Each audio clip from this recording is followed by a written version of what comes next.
आवाज ठीक नहीं, ठीक करो। ठीक है। ठीक है आवाज अब क्या आ रही है?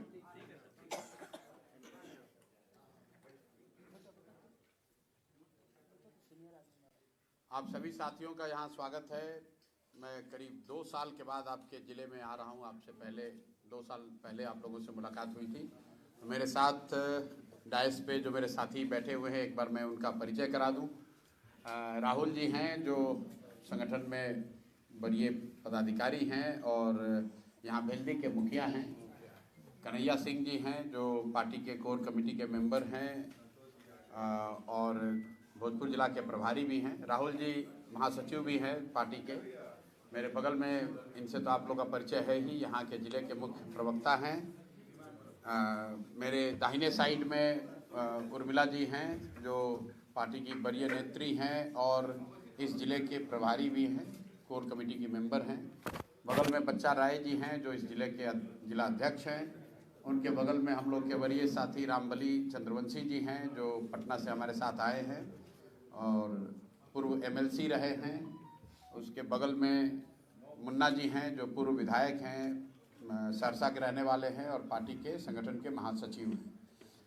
तो आज जैसा मैंने आपको बताया 2 साल के बाद यहाँ आने का अवसर मिला। मरौड़ा में एक छोटा सा कार्यक्रम था हम लोगों का और उसी के नज़रिए से मैं यहाँ पर आया हुआ हूँ और आप लोगों के सवाल लेने के लिए हम लोग सब डायस पर हैं। जिससे भी आप चाहें वो सवाल पूछ सकते हैं। ज़रूरी नहीं है कि आपके सारे सवाल हम ही से हों। जिन साथियों का मैंने परिचय कराया है आप उनसे भी सीधे सवाल पूछ सकते हैं। बहुत छपरा में आज आप आए हैं, पहली सभा आपने मढ़ौरा में की है। क्या कहेंगे, किस तरह से चुनावी रणनीति को लेकर आप यहाँ चल रहे हैं? कुछ अगले चुनाव को लेकर क्या रणनीति? नहीं, ऐसा है कि अभी तो हम लोगों ने, मैंने पहले चरण में 2 साल की पदयात्रा की और पदयात्रा के बाद अभी हम लोग बिहार में बिहार सत्याग्रह आश्रम पटना में चला रहे हैं। वहाँ पे वरीय साथियों का ऐसा सुझाव था पिछले कोर कमेटी की बैठक में कि सत्याग्रह आश्रम में रहने के साथ साथ मुझे कुछ संगठन जिला में, अनुमंडल जिसको आप लोग कहते हैं, एडमिनिस्ट्रेटिव तौर पे जिसको अनुमंडल कहते हैं, उसको हम लोग संगठन जिला कहते हैं जनसुराज में, कि वहाँ पर भी आना चाहिए और कुछ पब्लिक जनता से संवाद होना चाहिए। उसी के तहत मैं पश्चिम चंपारण में, मैं लौरिया में था 2 दिन पहले, मैं कल्याणपुर पूर्वी चंपारण में था और आज मरौड़ा में आया हूँ। हर जिले में अगले 1-1.5 महीने में कोशिश होगी कि 2 से 3 बार आया जाए, ताकि एक बार संगठन बनने के बाद संगठन के साथियों के मदद से और उनके जो समर्थक हैं, उनसे जो जुड़ा हुआ पब्लिक का जो समुदाय है, उनसे एक बार मिलने का, बात रखने का अवसर मिल सके। और कहीं ना कहीं जनसुराज के दल बनने के बाद, जो जनसुराज के दल बनने के बाद जो हम लोग काम कर रहे हैं, उस बात को भी जनता को बताना है। उस नज़रिए से भी ये सभाएं हो रही हैं। तो अभी अगले 1 से 1.5 महीने में प्रयास ये होगा कि अप्रैल अंत तक कोई 100 ऐसी सभा की जाए। मढ़ौरा की धरती पर पहला आपका आगमन हुआ है। मढ़ौरा की धरती पे नहीं, पहला आगमन नहीं, हम तो वहाँ पे रहे हुए हैं पदयात्रा के।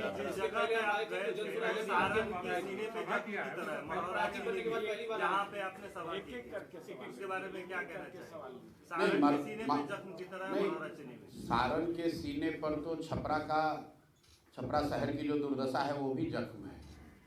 यहाँ पर कभी न खत्म होने वाला जाम, यहाँ पर कभी न पूरी होने वाली ओवरब्रिज की परियोजनाएं, वो सब जख्म है।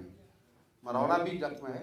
मरौड़ा में मैं पहली बार नहीं आया हूँ। उस मरौड़ा चीनी मिल में मैं 3 दिन तक कैंप लगा के रहा हूँ। तो मैं उस एरिया में रहा हूँ, ऐसा नहीं है कि मैं पहली बार आ रहा हूँ। उसके बाद जहाँ हम लोग इफ्तार के लिए गए थे उस मैदान में भी मैं कैंप लगा के रहा हूँ। छपरा में कोई 40 दिन तक मैं रहा हूँ। तो ये जगह नया नहीं है, यहाँ के विषय नए नहीं है। नया ये है, संदर्भ नया है। उस समय मैं पदयात्रा कर रहा था, अभी मैं जनसुराज दल की ओर से आया हूँ। पार्टी के साथी सदस्यों का ऐसा मानना है कि मुझे आना चाहिए, फिर से संवाद दल के तौर पर स्थापित करना चाहिए, इसलिए आए हुए हैं। जहाँ तक मरौड़ा चीनी मिल की बात है, तो जो पब्लिक को कह रहे हैं वही आपसे भी कहेंगे कि चीनी मिल बंद किसने कराया? लालू जी के रिजीम में बंद हुआ। और चालू कराने का वादा किसने किया? वो नीतीश और मोदी जी ने किया। और मरौड़ा की जनता तो इन्हीं 2 नेताओं को, दोनों पार्टियों के नेताओं को लगातार पिछले 25-30 साल से जिता रही है। तो अगर चीनी मिल मुद्दा है, सही में जनता के लिए मुद्दा है, तो जनता को उसके लिए वोट करना चाहिए। अगर आप चीनी मिल के बंद होने के नाम पर आंदोलन करेंगे और फिर उसी नेता को, उसी दल को जाकर वोट करेंगे जिसने चीनी मिल बंद कराया या बंद खुलवाने का वादा करके आपको ठगा, तो मान लीजिए कि मोदी जी ने कहा था कि मरौड़ा चीनी मिल चालू करा देंगे, अगर उन्होंने नहीं कराया तो अगली बार तो चुनाव में उनकी पार्टी को, उनके नेताओं को राजनीतिक तौर पे दंडित किया जाना चाहिए था। लेकिन 14 में मोदी जी ने कहा, उसके बाद 19 भी आया, उसके बाद 24 भी आया, उसके बाद 2 विधानसभा भी हुआ है और जनता लगातार उन्हीं को वोट देते जा रही है। तो मरौड़ा की समस्या मतलब सिर्फ बात करने की समस्या है। आज तो हम लोग के साथ गिरी जी अभी बैठे हुए हैं, अभी आए हैं, ये खुद बता रहे थे यहाँ पे मॉडर्न चॉकलेट की फैक्ट्री भी बंद हो गई कि जमशेदपुर और डालमिया नगर के बाद Marhaura could have been the third most industrialised zone of Bihar. Jamshedpur और डालमिया नगर के बाद मरौड़ा इंडस्ट्रियल जोन के तौर पे डेवलप होना चाहिए था। वहाँ हेवी मशीनरी की इंडस्ट्री थी, बंद हो गई। वहाँ पर अब आपका चीनी मिल बंद हो गया, वहाँ पर मॉडर्न की फैक्ट्री बंद हो गई। वहाँ का सबसे बड़ा बिहार का डिस्टिलरी था, सबसे बड़ा। डिस्टिलरी की बात तो नहीं कर रहा हूँ क्योंकि शराबबंदी लागू है और आप लोग शराबबंदी के लिए ही वोट देते हैं। आप लोग मतलब यहाँ की जनता अपेरेंटली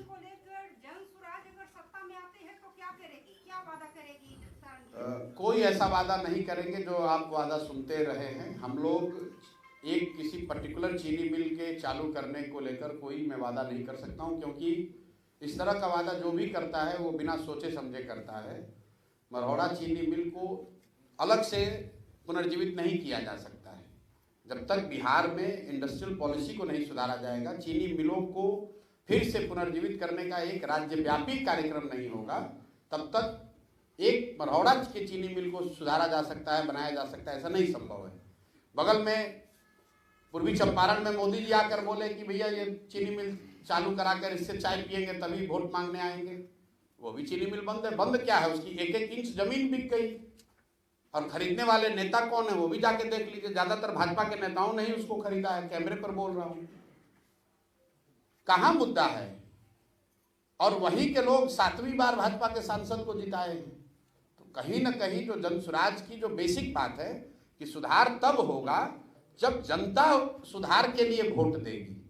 कोई प्रशांत किशोर, कोई जन स्वराज, कोई भाजपा, जदयू, राजद नहीं सुधार कर सकता है जब तक जनता सुधार के लिए न सजग हो। क्योंकि आप परेशान हैं मरौड़ा चीनी मिल बंद होने से और उसी सांसद को, उसी विधायक को लगातार 3 बार, 4 बार, 5 बार आप जिता रहे हैं। पंजाब के लोग आकर तो वोट दे नहीं रहे। तो अगर मरौड़ा चीनी मिल विषय है तो उस पर वोट होना चाहिए। वोट होगा तो जो जीत कर आएगा, चाहे जनसुराज जीत कर आए या दूसरा दल जीत कर आए, वो मरौड़ा चीनी मिल को चालू करने के लिए संघर्ष भी करेगा, उसके लिए बात भी करेगा, क्योंकि वो जानता है कि इसी चीज पर मैं जीत कर आया हूँ। अभी तो लोग जाति पर जीत कर आए हैं तो जाति की बात कर रहे हैं, अभी तो राम मंदिर पर जीत कर आए हैं तो राम मंदिर की बात कर रहे हैं, अभी 5 किलो अनाज पर जीत कर आए हैं तो 5 किलो अनाज की बात कर रहे हैं। मरौड़ा में आपने जनसभा किया है जी। क्या पब्लिक क्या कहता है, पब्लिक का कैसा रहा? भाई पब्लिक, एक मिनट इनका जवाब दे ले। बोलिए आप बोलिए। मरौड़ा में आपने एक बयान दिया है कि जो लोग छठ में आपके बेटे, आपके पति यहाँ आएंगे, दिसंबर में हम उसको जाने नहीं देंगे। क्या मास्टर प्लान है कि 4 करोड़ लोगों को? बिल्कुल। पहली बात तो आप अपना आंकड़ा ठीक कर लीजिए। पहली बार मैंने ये नहीं कहा है, पिछले 1-1.5 साल से मैं बिहार में ये कह रहा हूँ कि जो लोग भी इस बार छठ में वापस लौटेंगे वो उसकी संख्या 4 करोड़ नहीं है। कोविड में जब लोग इतने परेशानी में थे तो टोटल 25 से 28 लाख लोग वापस लौट कर आए थे। तो जो आकलन है कि करीब 30 लाख लोग ऐसे हैं जो मजबूरी में, स्वेच्छा से नहीं, मजबूरी में यहाँ से पलायन जिनको करना पड़ा है, 8,000, 6,000, 10,000 रुपए के लिए वो लोग बाहर जाकर काम करते हैं। तो बिल्कुल ये जन स्वराज का वादा है। मैं रिपीट कर देता हूँ, इस बार जो छठ में लौटेगा, ये छठ बदहाल बिहार का अंतिम छठ होगा। जन स्वराज की सरकार बनेगी तो दिसंबर के बाद उन लोगों को वापस नहीं लौटना पड़ेगा। आपने कहा कैसे होगा, इसकी पूरी परिकल्पना, पूरा ब्लूप्रिंट हमने बताया है। पूंजी के पलायन को रोककर बुद्धि का पलायन रोका जाएगा और पूंजी और बुद्धि के पलायन रोकने से श्रम का पलायन रुकेगा। और एक उसमें और महत्वपूर्ण बात बताना चाह रहा हूँ आपको। अगर आपको लगता है कि ये तो थियरी है, तो अभी आपके सबके सामने बता रहा हूँ, बिहार सत्याग्रह आश्रम में अभी भी जाकर आप देख लीजिए, और आपके जरिए छपरा के नौजवानों को ये न्योता भी दे रहा हूँ।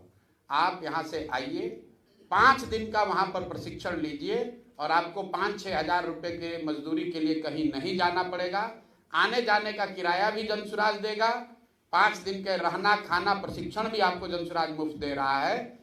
जनसुराज की सरकार बने न बने, चुनाव हो जब हो, चुनाव से पहले मैंने इस बार संकल्प लिया है कि 1 लाख बच्चों को, रिपीट कर देता हूं, 1 लाख बच्चों को जनसुराज अपने खर्चे पर प्रशिक्षित करके 4, 5, 7, 8, 10 हज़ार रुपये कमाने की स्थिति में ला देगा। और ये काम हम लोग पिछले 1 महीने से वही कर रहे हैं। और मैं चाहता हूं कि आप किसी बच्चे को जिसको आप जानते हो, जिसने 12वीं कम से कम पढ़ाई करी है, जिसको स्मार्टफोन चलाने की समझ है, वो उसका नाम नंबर दे दीजिए, हमारे यहाँ फ़ोन करके वो आ जाए। आने जाने का, मैं रिपीट कर रहा हूँ, आने जाने का बस भाड़ा, ट्रेन भाड़ा भी दूंगा। रहने खाना और प्रशिक्षण 5 दिन का मुफ्त। 6वें दिन से वो काम पे लग जाएगा और 16वें दिन उसके अकाउंट में पैसा आ जाएगा।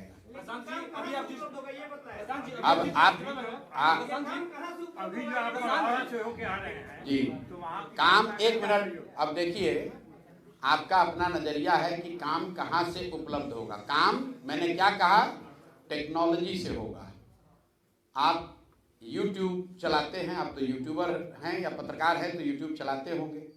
YouTube क्या बेचता है? YouTube ने तो छपरा में आकर सीमेंट का दुकान नहीं खोला है। बिहार और इंडिया में YouTube ने अपना ऑफिस खोलकर स्टील और छड़ बनाने की फैक्ट्री नहीं लगाई है। क्या बेच रहा है? फिर भी देश भर के जितने बिजनेसमैन हैं उनसे ज़्यादा पैसा YouTube के मालिकों के पास है। तो दुनिया में, सुनो तो भाई, बहुत सारे ऐसे रास्ते हैं जिसके जरिए आप 5, 7, 8, 10 हज़ार रुपया कमा सकते हैं। जो कॉल सेंटर, 1 मिनट रुकिए भैया, एक तो आप समझना नहीं चाहते हो। आपने सवाल पूछा है कैसे दे रहे हैं नौकरी, हम कह नहीं रहे कि दे देंगे, दे रहे हैं। अभी आप भेजिए लोगों को। आप सुनते हैं कि देश में लाखों लोग कॉल सेंटर के जरिए नौकरी पाए हुए हैं। तो हम यहाँ पर बच्चों को क्या ट्रेनिंग दे रहे हैं कि कैसे वो घर बैठे रूरल कॉल सेंटर चला सकते हैं। कॉल सेंटर चलाने वाले को 15,000, 20,000 रुपये मिल रहा है दिल्ली, गुड़गांव में। अगर बिहार के बच्चों को वो ट्रेनिंग दे दी जाए कि वो घर बैठे फ़ोन से संवाद कर सकें, रिप्लाई कर सकें, तो निश्चित तौर पर उनको 5-7 हज़ार रुपये मिलने लगेगा।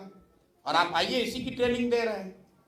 कुछ नया कीजिएगा तभी तो रोजगार मिलेगा। आपको लगता है कि खाली मरौड़ा चीनी मिल बनने से सबको रोजगार मिल जाएगा? अगर मरौड़ा चीनी मिल बन भी जाए तो 4, 5, 10 हज़ार लोगों को फायदा होगा। बिहार में तो 50 लाख लोग बेरोजगार हैं। तो हम लोग वो बात नहीं कहते जो यहाँ पर पहले से कही जा रही कि हम आएंगे सरकारी नौकरी दे देंगे। कैसे दे दोगे सरकारी नौकरी? 78 साल में टोटल बिहार में नौकरी मिला है 23.25 लाख लोगों को। आंकड़ा याद रखिए, चपरासी से लेकर मुख्य सचिव तक टोटल 23.25 लाख लोग ही बिहार में सरकारी नौकरी करते हैं। मतलब परसेंटेज टर्म में हुआ 1.97%। 2% लोगों को आज तक 78 साल में सरकारी नौकरी मिला। नेता लोग आकर कह रहा हम सरकारी नौकरी दे देंगे सबको। अरे भाई, 13 करोड़ की आबादी है, 23 लाख सरकारी नौकरी करता है, सबको सरकारी नौकरी कैसे दे दोगे? पूरे देश में 3% लोग ही सरकारी नौकरी करते हैं। तो मैक्सिमम 3-3.5% से ज्यादा आबादी सरकारी नौकरी कर ही नहीं सकती है। लोग यहाँ बता रहे हम सरकारी नौकरी से बेरोजगारी दूर कर देंगे। कैसे कर दोगे दूर? बेरोजगारी दूर करने का तरीका है शिक्षा और युवाओं के हाथ में पूंजी, टेक्नोलॉजी का प्रयोग, जिससे लाखों बच्चों को स्वरोजगार मिलेगा। अपने घर बैठकर लोग 10,000, 15,000, 20,000 रुपये कमा रहे हैं। ये AI का जमाना है, आर्टिफिशियल इंटेलिजेंस का जमाना है, और हम लोग जी रहे हैं 1960 में। रोजगार टेक्नोलॉजी से मिलेगा। अभी देश में सबसे ज्यादा रोजगार कहाँ आ रहा है? डेटा सेंटर से आ रहा है। बिहार में एक भी डेटा सेंटर का नाम ही नहीं कोई जानता है। आप और हम चीनी मिल बनाने के चक्कर में खाली पड़े हुए हैं। चीनी मिल खुलना चाहिए, लेकिन चीनी मिल बनाने से बिहार के युवाओं का भविष्य नहीं सुधरने वाला है।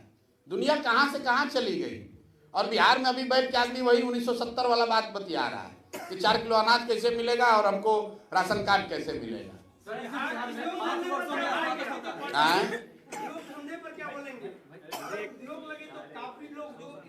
पर्सन है उनको भी रोजगार उपलब्ध हो सकता है, इसलिए बिहार में उद्योग लगाना भी जरूरी है। इसको क्या बोलेंगे? बिल्कुल जरूरी है, लेकिन आप तो समझदार पत्रकार हैं, दुनिया का कोई ऐसा देश बताइए जहां उद्योग लगाकर सबकी बेरोजगारी दूर की गई हो। सिंगापुर में कौन सा उद्योग है? न्यूजीलैंड में कौन सा उद्योग है? फिनलैंड, स्वीडन, डेनमार्क में, नॉर्वे में कौन सा बड़ा उद्योग है? मेरे भाई, उद्योग जो है, सुनिए मेरी बात, लेबर की बात, इकोनॉमी को समझिए। इकोनॉमी के 3 फंडामेंटल जो चीज है, प्राइमरी, सेकेंडरी और टर्सरी, उसमें जो उद्योग है, मैन्युफैक्चरिंग है, छोटा बड़ा सब मिलाकर वो पूरे देश में 18% है। कृषि की 60-65% सर्विस सेक्टर है, और आप कह रहे हैं कि उद्योग लगाकर आप बेरोजगारी दूर कर देंगे। कैसे कर देंगे? पूरी इकोनॉमी में सर्विस सेक्टर 65% है और 35 में कृषि और उद्योग दोनों शामिल है, छोटे बड़े सब मिलाकर। तो निश्चित तौर पर उसमें तरक्की होनी चाहिए, लेकिन सिर्फ मैन्युफैक्चरिंग के जरिए आप न देश में न बिहार में बेरोजगारी दूर नहीं कर सकते हैं। सर्विस सेक्टर में नौकरी है, सर्विस सेक्टर में तरक्की है, तरक्की वहीं से आएगी। अगर होटल बन रहा है, उसमें 50 लोगों को नौकरी मिली है, उसमें रिसेप्शन पे कोई बैठा है। अगर यहाँ 50 रेस्टोरेंट है तो उसमें 200 लोगों को नौकरी मिली है। अगर यहाँ 1000 टैक्सी चल रही है, उसमें लोगों को नौकरी मिलेगी।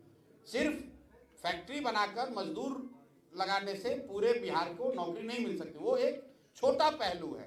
इकोनॉमी में मैन्युफैक्चरिंग सेक्टर का रोल मुश्किल से 20% है, मतलब 1/5 है, और उससे आप 100% लोगों को नौकरी नहीं दे सकते। जैसे सरकारी नौकरी से 2% से ज़्यादा लोगों को रोजगार नहीं दिया जा सकता है, वैसे ही पूरी आबादी का 20 या 25% से ज़्यादा लोग मैन्युफैक्चरिंग से, चाहे छोटा उद्योग हो या बड़ा उद्योग हो, उससे उसको पूरा रोजगार नहीं मिल सकता है। जब तक तीनों पहलू, कृषि, इंडस्ट्री और सर्विस सेक्टर, तीनों में तरक्की नहीं होगी, तीनों के बारे में प्लान नहीं किया जाएगा, तब तक बिहार में बेरोजगारी खत्म होने वाली नहीं है।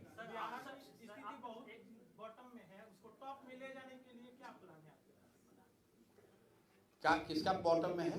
हर एक चीज में, शिक्षा में भी देख सकते हैं। बॉटम में है तो उसको टॉप में ले जाने का पहला प्लान ये है कि जो लोग बॉटम में हैं, हम और आप बिहार के लोग, पहले ये एक्सेप्ट करें, रियलाइज करें कि हम लोग भैया सबसे पीछे और गरीब हैं।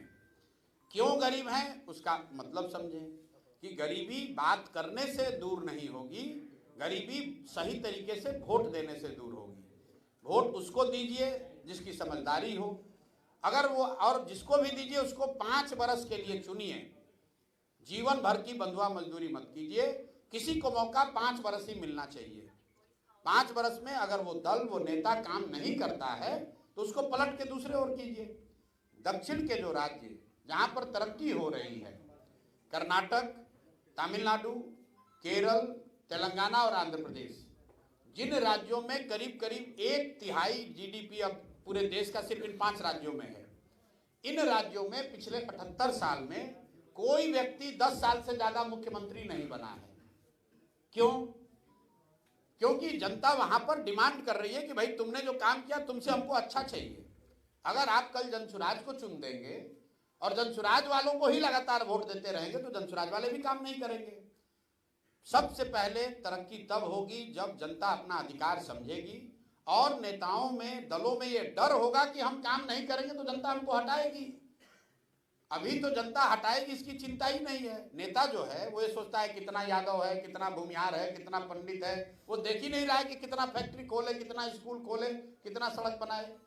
चुनाव लड़ने के लिए उसको मालूम है लोग जाति पर वोट देंगे, तो वो स्कूल की चिंता क्यों करे, फैक्ट्री की चिंता क्यों करे। मैं आपको बता रहा हूँ कि मरौड़ा चीनी मिला बता रहे हैं कि बहुत बड़ा जख्म है, और आप लोग, सब लोग, हम लोग मिलकर, जो लोग मरौड़ा चीनी मिल को बंद कराए उनको वोट दे रहे हैं, जो लोग मरौड़ा चीनी मिल खोलने का गलत वादा किए उन्हीं को वोट किए जा रहे हैं। तो कैसे सुधार होगा? हमने कहा एक बात और कि डायस पे इतने लोग बैठे हैं, सबसे बड़े ज्ञानी हम ही नहीं है। आप सब सवाल कुछ इनसे भी पूछिए। सोशल मीडिया नहीं, टेक्नोलॉजी। आज से 1-1.5 साल पहले आपका आईटी टीम यही काम फोन करके यूट्यूब चलाते हैं वादा करते थे कि हम ऐसे करेंगे, ऐसे सिखाएंगे, आप अच्छे कमाई कर सकते थे यूट्यूबर से। उसके बाद बच्चों का बहुत सामने प्रूफ है, मेरा पेज 3 पेज खराब है, इसका नुकसान लगभग 8 से 10 महीने में लगभग 17-18 लाख रुपया मेरा बर्बाद हुआ। आप उसके बाद हमारे वजह से आपका 17-18 लाख नुकसान हो गया। आपकी आईटी टीम ने कहा, मैं प्रूफ दे सकता हूँ आपका। अच्छा, आप अलग से आके मिलिए। अगर आप 17-18 लाख रुपए कमा रहे थे, अभी भी कमाते हैं सर। 17-18 लाख, तो चलिए कम से कम महीने के कम से कम आप मेरे इस बात को तो प्रमाणित कर रहे हैं कि सुनिए ना, कि YouTube के जरिए या टेक्नोलॉजी के जरिए 17-18 लाख रुपया भी कमाया जा सकता है। आप तो हमारी बात कह रहे हैं। आपके साथ किसने क्या धोखा कर दिया, अभी कैमरे के बाद यहाँ बैठिएगा, अगर कोई धोखा किया होगा तो हरजाना हमसे ले लीजिएगा। चलिए, लेकिन मुझे खुशी है कि बिहार के युवा होने के नाते आपने ये समझ बनाई है कि टेक्नोलॉजी के माध्यम से लाखों रुपया कमाया जा सकता है। उसके लिए हरियाणा में जाकर, गुजरात में जाकर किसी फैक्ट्री में 8-10 हज़ार रुपए की मजदूरी नहीं करनी पड़ेगी। और अगर आप कर सकते हैं तो बहुत सारे लड़के कर सकते हैं। आपका क्या मसला है उस पर अलग से बात कर लेंगे। लगातार बात आप कर रहे हैं कि बिहार में रोजगार मिले, आपकी पार्टी में भी तमाम नेता हैं कि आपका दल भी आगे जो आने वाले प्रत्याशी हैं उस पर किस तरह के प्रत्याशी पर दाव लगाने वाला है, ऐसा कुछ मतलब कैटेगरी क्या होगा? मतलब कि हम नेताओं का चुनाव करेंगे, उनको रोजगार थोड़ी ना दे रहे हैं। लोग तो पहले से रोजगार वाले हो गए। मतलब आप क्या कह रहे हैं कि ऐसे लोगों को एमएलए बनाएं जो एमएलए रोजगार के लिए पा रहा है। युवाओं, देखिए युवाओं की जो यहाँ तक भागीदारी का सवाल है, निश्चित तौर पर एक बहुत बड़ी संख्या में युवा आपको जनसुराज के टिकट पर लड़ते हुए नजर आएंगे। लेकिन जनसुराज का क्राइटेरिया ये नहीं है कि आप युवा हैं इसलिए आपको टिकट मिल जाएगा। अगर आप सही व्यक्ति हैं, समाज में आपकी पकड़ है, समाज के लोग आपको चाहते हैं, तो आप युवा हो या बुजुर्ग आपको टिकट मिलेगा। लेकिन स्वाभाविक तौर पर चूंकि हम लोगों ने कहा है कि ज्यादातर उम्मीदवार, मैं कह सकता हूं कि 2/3 से ज्यादा उम्मीदवार ऐसे लोग होंगे जो नए चेहरे होंगे, तो उसमें युवा भी बड़ी संख्या में होगा। भाई देखिए, एक मिनट इनका पहले जवाब देंगे। मेरे से सवाल ये पूछा गया कि आप चुनाव कहाँ लड़ेंगे, क्या आप चुनाव लड़ेंगे। मैंने कहा कि अभी तक मैं चुनाव नहीं लड़ूंगा, यही निर्णय है। लेकिन मैं दल से ऊपर नहीं हूं। दल ने अगर निर्णय ले लिया तो जो दल निर्णय करेगा वो करूंगा। अगर दल ने निर्णय लिया कि मुझे राघोपुर से लड़ना है तो राघोपुर से भी लड़ूंगा। दल ने निर्णय लिया कि हरनौत से लड़ना है तो हरनौत से लड़ेंगे। जो भी दल से निर्णय होगा वो उसको मुझे मान्य, वो मेरे लिए मान्य होगा। प्रशांत जी, आप लगातार बिहार में जाति आधारित राजनीति पर चोट करते हैं, लेकिन उपचुनाव में आपने भरपूर चोट की, लेकिन कोई अच्छे नतीजे जनसुराज के लिए नहीं है। अभी भी आप इस बात को दोहराया है आपने कि बिहार की जनता जाति पाति के आधार पर वोट करती है। तो ऐसे में जो कमिंग इलेक्शन है, इसके लिए आपकी पार्टी की रणनीति में कोई बदलाव आया है? मैंने ये नहीं कहा कि आपने बात को ध्यान से सुना नहीं। हमने ये नहीं कहा कि बिहार की जनता जाति पाति पर वोट करती है। मैंने ये कहा कि अगर जाति पर वोट करोगे तो आपको विकास नहीं मिलेगा। मैं रोज कहता हूं कि बहुत सारे लोग आपके छपरा में, बहुत सारे लोगों ने लोकसभा में मोदी जी के नाम पर वोट दिया है। मोदी जी के जाति के लोग तो नहीं रहते हैं छपरा में। तो मैं ये नहीं मानता हूं कि हर व्यक्ति जाति पर वोट देता है। लेकिन आप जाति के लिए वोट दें या 5 किलो अनाज के लिए वोट दें या मंदिर के लिए वोट दें या हिंदू मुसलमान के नाम पर वोट दें, जिस चीज के लिए वोट देंगे वो चीज आपको मिलेगी। ये बात जनसुराज बता रहे हैं, हम लोग बता रहे हैं कि आप अपने बच्चों के पढ़ाई रोजगार के लिए वोट दीजिए, वो भी आपको मिलेगा। रह गई बात, आपने कहा उपचुनाव की, तो 2-3 बात आप समझ लीजिए। उपचुनाव में जनरली क्रॉस इंडिया पिछले 75 साल में देख लीजिए, 90% केस में जो रूलिंग पार्टी है वही जीतती है। दूसरी बात, जो परिणाम आए वो निश्चित तौर पर हम लोग के आशा के अनुरूप नहीं थे, मैं उससे कोई एक्सक्यूज नहीं करता हूं। लेकिन 10 दिन पुरानी पार्टी, हम लोग को 1 नवंबर को सिंबल मिला है, 31 अक्टूबर को 10 दिन के बाद चुनाव हुआ और हम लोग को 10% वोट आया है। जदयू यहाँ पर 30 साल से तो राज कर रहे हैं, 18-20 साल से तो नीतीश बाबू मुख्यमंत्री हैं। जदयू जब अकेले लड़ी थी तो उनको 16% वोट आया था। पिछले बार भाजपा को 19.6% वोट आया है बिहार में। तो 10 दिन पुरानी पार्टी को 10% वोट आया है। वो इतना भी बुरा नहीं है। 10% वोट अगर किसी दूसरे दल को आता तो आप लोग कहते कि भैया 21 गठबंधन में जाएंगे, इनको कितना सीट मिलेगा। लेकिन मुझे खुशी है कि आपकी और हम लोग की खुद की भी अपेक्षा, हम लोगों ने बार हायर सेट किया है। हम लोग 10% 15% वोट लेने नहीं आए हैं, हम लोग बिहार जीतने भी नहीं आए हैं, हम लोग बिहार को सुधारने का लक्ष्य लेकर आए हैं। तो हम लोग को और मेहनत करने की जरूरत है। और आपने उपचुनाव के बाद जो एमएलसी का चुनाव हुआ वो नहीं देखा, जहां आपको 22% वोट हम लोग को मिला। जीते वहां भी नहीं, लेकिन राजद तीसरे नंबर पे था, एनडीए चौथे नंबर पर, जनसुराज दूसरे नंबर पर 22% वोट के साथ था। तो आप थोड़ा सा समय दीजिए, अभी चुनाव आने दीजिए, दूध का दूध पानी का पानी हो जाएगा। लेकिन अंतिम एक और बात सुन लीजिए, मैं यहाँ पर एमएलए बनने नहीं आया हूँ। मुझे एमएलए बनकर, मंत्री बनकर अपना जीवन नहीं सुधारना है। मैं बिहार को सुधारने के नजरिए से आया हूँ, एक सोच, एक विचार लेकर आया हूँ। और जनता को मैंने बार बार ये आश्वस्त किया है कि मैं कुछ भी हो जाए उसके ईमानदारी और शुद्धता में कमी नहीं आने दूंगा। और अगर उसके लिए 2 साल, 5 साल, 10 साल भी लगे तो मुझे कोई घबराहट नहीं है। मैं बिल्कुल पीछे हटने वाला नहीं हूँ। कोई भी जब आप बड़ा काम लेते हैं तो स्वाभाविक तौर पर उसमें अच्छे दिन भी आएंगे और कुछ झटके भी लगेंगे। लेकिन आज जनसुराज इतनी बड़ी ताकत है, इतनी बड़ी ताकत है कि कोई भी दल बिना जनसुराज की बात किए हुए अपने चुनाव की परिकल्पना नहीं कर सकता है, ये आपको भी मालूम है। ये बताइए कि बिहार में बेरोजगारी बहुत सारी है। सारण में 10 विधानसभा है और छपरा में 10 विधानसभा है और अन्य पार्टी जातीय समीकरण के आधार पर टिकट देती है। क्या जनसुराज भी जातीय समीकरण के आधार पर टिकट देगी क्या? भाई जनसुराज जिसको भी टिकट देगा वो व्यक्ति किसी न किसी जाति का तो होगा ही। भाई जनसुराज ऐसे व्यक्ति को, तो आप हमें बता दीजिए कौन सा आदमी है जो किसी जाति में पैदा ही नहीं हुआ हो। भाई हम किसी जाति के आदमी को तो टिकट, किसी को टिकट देंगे वो किसी जाति का होगा। तो कल आप कहिएगा कि ये भी तो जाति देखकर वोट दे, टिकट दे दिए। टिकट देने का जो पैमाना है, टिकट देने का पैमाना है कि जिसको भी यहाँ के लोग, स्थानीय लोग उस विधानसभा के और जनसुराज से जुड़े हुए लोग, जो हम लोग का पैमाना है उस पर जो सही व्यक्ति पाया जाएगा, हम लोग की कोशिश होगी कि टिकट उसी को दें। लेकिन अगर 10 लोगों को टिकट मिलेगा तो निश्चित तौर पर उसमें 7-8 जातियां होंगी, क्योंकि वो 10 आदमी जाति विहीन तो कोई है नहीं। आप मुझे बता दीजिए छपरा में कौन ऐसा आदमी है जिसकी जाति नहीं है, उसी को टिकट दे देते हैं। भाई किसी न किसी जाति का तो होगा ही।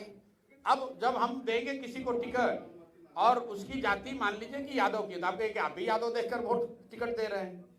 हम व्यक्ति और उसका चरित्र देखकर ही टिकट देंगे या दल देगा। निश्चित तौर पर जिसको टिकट मिलेगा वो किसी जाति का होगा। तो समीकरण आप पीछे समझ लीजिएगा।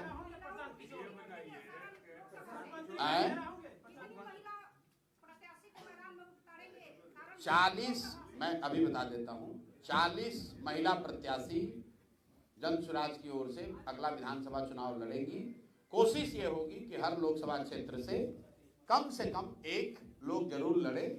तो लेकिन ये संभव है कि किसी लोकसभा क्षेत्र में 1 भी ना हो, किसी लोकसभा क्षेत्र में 2 हो। लेकिन 40 महिला प्रत्याशियों को टिकट देने का वादा जनसुराज ने किया है, उस पर हम लोग कायम रहेंगे। 1-2 ऊपर नीचे हो सकता है, लेकिन मोटे तौर पर 40 प्रत्याशियों को उतारा जाएगा। मेरे भाई अभी तो आप कह रहे हैं कि हमारा कोई वजूद ही नहीं है जनसुराज का। अभी तो आप कह रहे हैं कि आपको तो कोई वोट ही नहीं मिलेगा। तो भाई पहले जीत जाने दो, जीतने के बाद हम आपको भी बुला लेंगे छपरा से और आपके सामने बैठ के सारे विधायक बता देंगे कौन मुख्यमंत्री होगा। अगला मुख्यमंत्री बिहार का कौन होगा, ये इसका जवाब दे सकते हैं। अगला मुख्यमंत्री जो भी हो नीतीश कुमार नहीं होंगे, ये लिख लीजिए। और अगर एक मिनट रुक जाइए भाई, अगर इस पर गलती हो तो बिल्कुल मेरा गर्दन पकड़िएगा। किसी भी हालत में नीतीश कुमार अगले मुख्यमंत्री नहीं होंगे और इसके लिए कोई आपको बहुत गणना करने की जरूरत नहीं है, बिल्कुल लॉजिकल बात है। अगर एनडीए को यहाँ सफलता मिलती है तो उस सफलता में निश्चित तौर पर भाजपा नीतीश कुमार से ज्यादा सीट जीत कर आएगी, तो वो नीतीश को तो फिर बनाएंगे नहीं। और अगर एनडीए जीती नहीं तो भी नीतीश नहीं बनेंगे। तो आप इतना तो लिख ही सकते हैं कि नीतीश कुमार नवंबर के बाद बिहार में नीतीश कुमार मुख्यमंत्री नहीं होंगे। कौन होगा वो अभी तय होना बाकी है। आने वाले विधानसभा चुनाव को लेकर कई पार्टियां जो है बिहार में अपनी अपनी योजनाएं हैं, जैसे माई बहन योजना, फ्री बिजली योजना। कई पार्टी नहीं, सुनिए ना, ऐसा है, कई पार्टियों ने नहीं, आपके पार्टी द्वारा क्या बता रहे हैं कि एक दल जिसके नेता हैं माननीय तेजस्वी यादव जी, उन्होंने माई बहन योजना जारी की है। भाई सबके हाथ में मोबाइल है, हर मोबाइल में कैलकुलेटर है। माई बहन योजना में उन्होंने कहा कि हमारी सरकार बनी तो सारी महिलाओं को 2,500 रुपया महीना देंगे। बिहार में 6 करोड़ महिलाएं हैं, 1 करोड़ अगर बच्चियों को हटा भी दे तो 5 करोड़ महिला हुई। 5 करोड़ गुने 2,500 कर दो भाई, गुने 12 महीना कर दो, 1,50,000 करोड़ से ज्यादा का बजट हो गया। बिहार का योजना बजट कितना है? टोटल बजट है 3 लाख करोड़, उसमें योजना बजट है करीब करीब 1 लाख करोड़। तो 1 लाख करोड़ अभी जो आया है बजट 2 दिन पहले, 1 लाख करोड़ में वो 1.5 लाख करोड़ रुपया की योजना कैसे चला देंगे, ये तो भाई हमारे समझ से परे है। वो आपको बता देंगे तो आप हमको बता दीजिए कि साहब जब बिहार का बजट है 1 लाख करोड़ तो आप 1.5 लाख करोड़ रुपया कहां से दे दीजिएगा। और इतना बड़ा ज्ञान अभी आप 1.5 बरस पहले उप मुख्यमंत्री थे तब क्यों नहीं आया था? माँ बाबूजी आपके 15 साल मुख्यमंत्री रहे तब क्यों नहीं आया था? भाई साहब अभी डोमिसाइल पर विधानसभा में हंगामा कर रहे थे। टीचरों की जो बहाली हुई उसमें आधे से ज्यादा यूपी और मध्य प्रदेश के लड़के बहाल हुए हैं। बहाल करते समय शिक्षा मंत्री कौन था? चंद्रशेखर यादव राजद के। उप मुख्यमंत्री कौन थे? महाविद्वान तेजस्वी यादव जी। तो भाई तुम्हारे रहते डोमिसाइल गलत डोमिसाइल नीति की वजह से 60% से ज्यादा शिक्षक यूपी और मध्य प्रदेश के बहाल हो गए। आज विपक्ष में आए तो हल्ला मचा रहे हो। तुम्हें किसने रोका था डोमिसाइल उस समय लागू करने के लिए? ये तो विशुद्ध तौर पर ठगने की बात है। आपने कहा कि आपकी क्या योजना? भाई हम लोग इतनी बड़ी बात नहीं कह सकते हैं, हम लोग 5 बात कह रहे हैं। पहली बात, बच्चों के लिए 15 साल से कम उम्र के बच्चों के लिए पढ़ाई की व्यवस्था की बात कर रहे हैं। और जब तक सरकारी स्कूल नहीं सुधरेगा, क्योंकि एक दिन में सुधर नहीं सकता है, हम लोग की योजना के हिसाब से करीब करीब 5 लाख करोड़ रुपए का खर्च होगा अगले 10 वर्ष में, तब बिहार में शिक्षा व्यवस्था सुधरेगी। लेकिन जो बच्चे पढ़ने जा रहे हैं वो तो 10 साल वेट नहीं कर सकते हैं। तो अब जन स्वराज ने ये कहा कि जब तक सरकारी स्कूल नहीं सुधरेगा तो आपके पास, गरीबों के पास, गरीब परिवार के पास ये विकल्प होगा कि वो चाहे तो अपने बच्चों को लोकल प्राइवेट स्कूल में पढ़ा सकते हैं, उसका फीस सरकार की ओर से भरा जाएगा। पहला घोषणा ये की है। दूसरी घोषणा ये की है कि जो लोग 5-10 हजार रुपए के लिए पलायन के लिए मजबूरी में गए हैं उनको साल भर में वापस यहाँ पर रख लिया जाएगा, उनको वापस जाने की जरूरत नहीं है। उसकी योजना भी बताई और आपको अभी बताया कि 1 लाख बच्चों को अपने खर्चे पर जन स्वराज चुनाव से पहले ये करके दिखा रहा है। तीसरी बात हम लोगों ने कही कि मनरेगा को कृषि से जोड़ दिया जाएगा ताकि दिसंबर के बाद यहाँ के जो किसान हैं उनको खेती करने के लिए मजदूर मुफ्त में मनरेगा के तहत प्रदान किए जाएं। चौथी बात आपको कही गई कि यहाँ जितनी महिलाएं हैं उनको स्वरोजगार के लिए सरकारी गारंटी पर, क्योंकि गरीब लोगों के पास गारंटी देने के लिए जमीन नहीं है, सरकारी गारंटी पर उनको लोन दिया जाएगा जिस पर ब्याज सिर्फ उनको 4% देना पड़ेगा। तो हम लोग अगर 4% देने का मतलब है कि 6,000 करोड़ रुपया में 1 लाख करोड़ रुपया का क्रेडिट लोगों को दिलाया जाएगा। 10% अगर सरकार, मान लो कि बैंक का ब्याज है, 4% पब्लिक देगी, 6% सरकार देगी, 6,000 करोड़ रुपया का खर्चा है, 1 लाख करोड़ रुपया लोगों को लोन मिलेगा स्वरोजगार के लिए। और अंतिम बात जो बताई गई है कि 60 वर्ष से ज्यादा उम्र के जितने लोग हैं जिनको पेंशन 400 रुपया मिल रहा है, उसमें आप दिव्यांग और विधवा लोगों को भी जोड़ लीजिए, मैं अलग से नहीं बोलता हूं, मतलब जिसको भी पेंशन 400 रुपया मिल रहा है उसको 2,000 रुपया दिसंबर 2025 से मिलने लगेगा। इसका खर्चा आएगा करीब करीब 12,000 करोड़ रुपया साल का।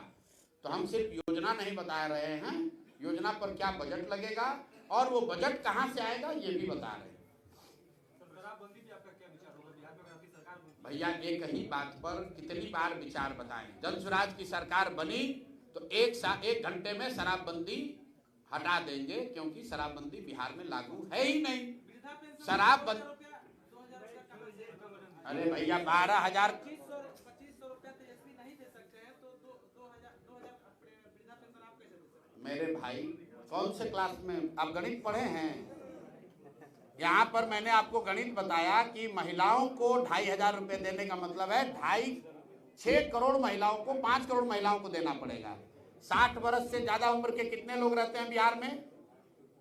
60 वर्ष से ज्यादा उम्र के कितने लोग रहते हैं बिहार में? 1 करोड़ से कम। तो दोनों में फर्क आपको नहीं समझ में आ रहा है भाई साहब? प्रसाद जी, मेरा सवाल है कि एक छपरा से रिलेटेड सवाल जी आप हाईलाइट कर दीजिए।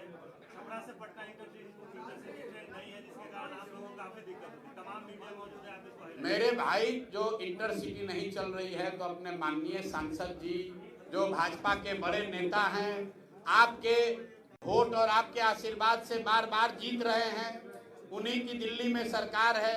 उनसे आग्रह कर रहा हूं भाई कि आपकी सरकार ने गुजरात में 1 लाख करोड़ रुपया हम लोग के नाम पर लोन लेकर बुलेट ट्रेन बनाने का प्रयोजन किया है।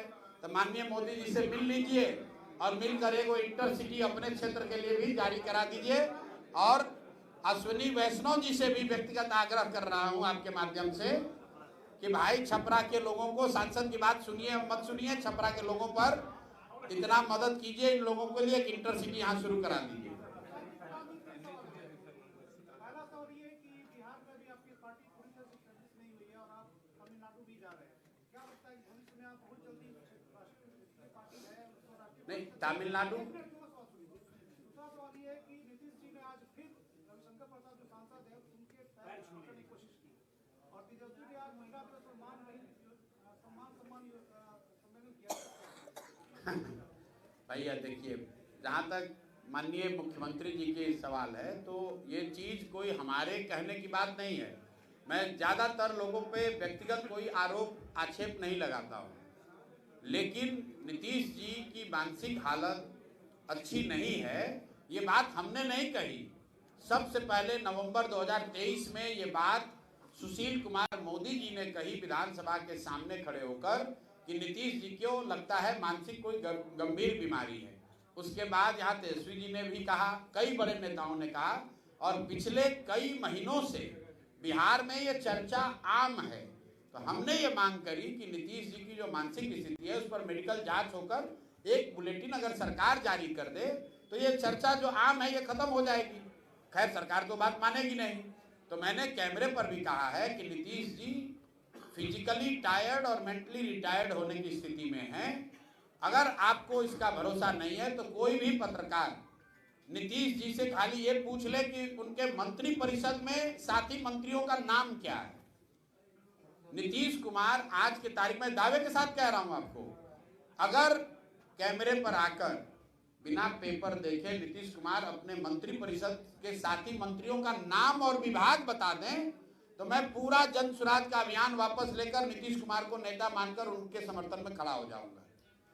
बिल्कुल उनकी मानसिक स्थिति स्वस्थ वो नहीं है, वो स्वस्थ हो ऐसी मैं कामना करता हूं, लेकिन मुख्यमंत्री होने के नाते उनको इस बात का, उनके साथियों का, उन सहयोगियों का को संज्ञान लेना चाहिए कि जो व्यक्ति अपने साथियों का, अपने मंत्री परिषद का नाम नहीं जानता वो बिहार की समस्याओं से कैसे निपटेगा। भाई जो आपने पहला सवाल पूछा, तमिलनाडु में जो विजय हैं जिन्होंने टीवी के पार्टी शुरू की है वो हमारे पुराने मित्र हैं, और कहीं ना कहीं जब मैंने यहाँ जन सुराज शुरू किया तभी हम लोगों ने तय किया था कि वो तमिलनाडु में टीवी के नाम से एक ऐसा ही प्रयास शुरू करेंगे। तमिलनाडु में चुनाव बिहार चुनाव के 6-7 महीने के बाद है, तो मेरा ये फर्ज है कि मैं उनकी मदद करूं। वो भी यहाँ मेरी मदद के लिए आएंगे और मैं भी उनकी मदद के लिए गया था। तेजस्वी का जो आपका सवाल है मैंने पहले आपको कह दिया, जिनके राज को, जिनके माँ बाप के राज को भी कोर्ट ने जंगल राज कहा, वो माँ बहन के सम्मान की बात करें वो उचित नहीं लगता है। माँ बहन की सम्मान की बात तब होती जब उनके राज में सुरक्षा की बात होती, शिक्षा की बात होती, और ये योजना बनाकर ये झारखंड से कॉपी किए हैं। दो को अभी विधानसभा चुनाव हुआ, वहाँ पर महाराष्ट्र में और झारखंड में ऐसे ही कैश ट्रांसफर की स्कीम की वजह से 2 लोग चुनाव जीते हैं। तो ये लोग चुनाव जीतने के लिए कुछ भी कह सकते हैं।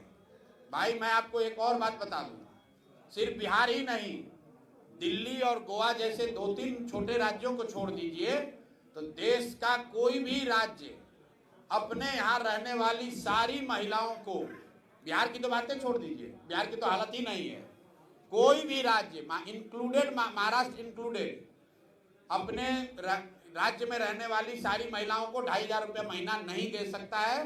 किसी राज्य की वित्तीय हालत की स्थिति ऐसी नहीं है। बिहार में तो ये सपने से भी आगे की बात हो गई। आप अपनी पार्टी में सिर्फ सिंगल दिखते हैं और लोग आपकी, अब भैया 8 लोग यहाँ बैठे हुए हैं, अब आपको कोई नहीं दिख रहा है तो अब हम उसके लिए क्या कहें। अब आपको यहाँ के बिहार के सबसे बड़े वकील हैं, ये आपको नहीं दिख रहे हैं वाईवी गिरी, इनका ससुराल यही मांझी में है। आपको रामबली चंद्रवंशी जी नहीं दिख रहे हैं जो यहाँ के एमएलसी हैं, लंबी लड़ाई लड़ी है, अपने पद से इस्तीफा दिया, एक तरह से एमएलसी का पद छोड़ा है पिछड़ों की लड़ाई लड़ने के लिए। बच्चा राय जी आपके जिले के मतलब वर्षों से राजनीति करने वाले व्यक्ति हैं, उर्मिला जी हैं, ये चुनाव लड़े हैं, कन्हैया जी यहाँ, अब कोई आपको दिख ही नहीं रहा है तो मैं क्या करूँ, आप बताइए। हमने सबको बैठा रखा है। आप आमूलचूल व्यवस्था परिवर्तन की बात कर रहे हैं, बिहार के आमूलचूल व्यवस्था परिवर्तन की बात कर रहे हैं आप पूरे, भाई साहब आप मिलिएगा जरूर। हाँ, आप पूरी संस्कृति को बदलने की बिहार की बात जी, आमूलचूल व्यवस्था परिवर्तन की बात कर रहे हैं, क्या ये संभव है?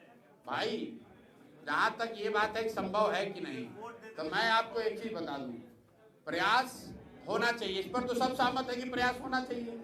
तो प्रयास, आप पत्रकार हैं, हम आपसे उल्टा सवाल पूछ रहे हैं। बिहार को सुधारने का, बिहार में व्यवस्था परिवर्तन का प्रयास होना चाहिए कि नहीं होना चाहिए? होना चाहिए। तो प्रयास मैं करूं या आप करें, प्रयास आज हो या 10 वर्ष के बाद हो, करना तो किसी न किसी बिहार के आदमी को ही पड़ेगा। तो खाली ये कहते रहने से कि बहुत अंधेरा है, अंधेरा खत्म नहीं होगा, किसी को दिया जलाना पड़ेगा। अब वो दिए का प्रकाश कितना होगा ये तो समय बताएगा। हमारा काम है दिया जलाना, हमारा काम अंधकार को बढ़ाना नहीं है, अंधकार पर सिर्फ टीका टिप्पणी करना नहीं है। भगवान ने मुझे जो शक्ति बुद्धि दी है, मैं अपने तरफ से ईमानदारी से उसको, अंधकार को कम करने का, दूर करने का प्रयास कर रहा हूँ। बहुत बहुत धन्यवाद।